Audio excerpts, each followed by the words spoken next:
Draw 317. 317. Per Metro, the 416 Adam, in regards to the shooting, is at Valley, is not the Valley. So our units are just resting by UMC. Okay. Valley, okay.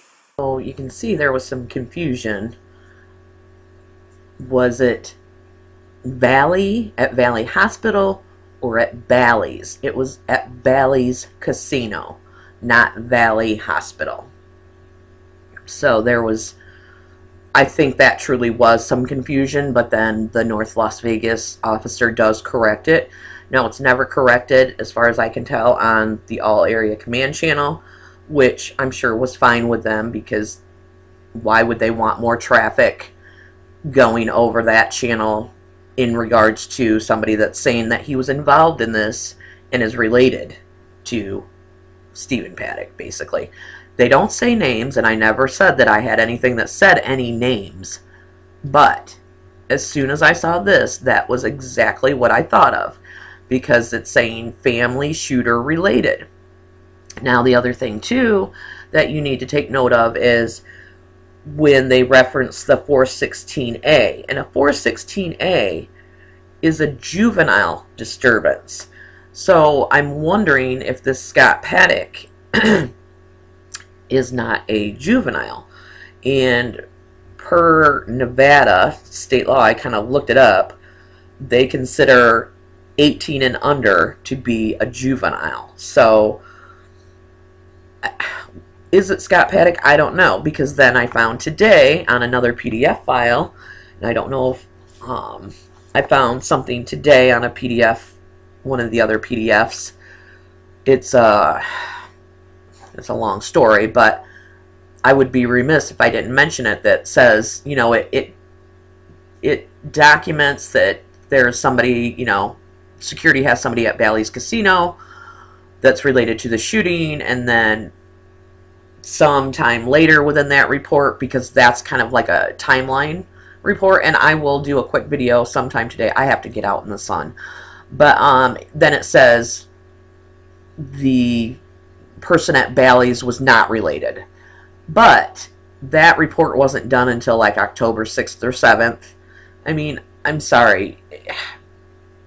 Are all these officers' reports 100% accurate? I don't think so. I really don't think so. So I don't know how much weight I want to put into that, because, you know, they're playing their games over a scanner that night. I mean, these lies and this disinformation and mistruth started immediately. I would say within an hour, 2 hours, 3 hours of this happening. They were playing, you know, games and figuring out how they were going to get around this. So I will definitely, you know, I don't want to not bring that up for you guys, because it's, you know, somebody can say, well, look, here it says that the guy that they had at Bally's wasn't related. Okay, well, that's fine that that's what that report says, but is everything else in that report accurate? I don't think so. So who's to say that that part is accurate too? But we'll take a look at it. But for now, I think hopefully you got the connection, that I made the connection. Again, that was the first scanner traffic I thought of when I saw that name, because it's pretty clear that they're saying no, they think this is somebody that's related, by, you know, familial, related to the shooter. And Scott Paddock, who is he? I don't know.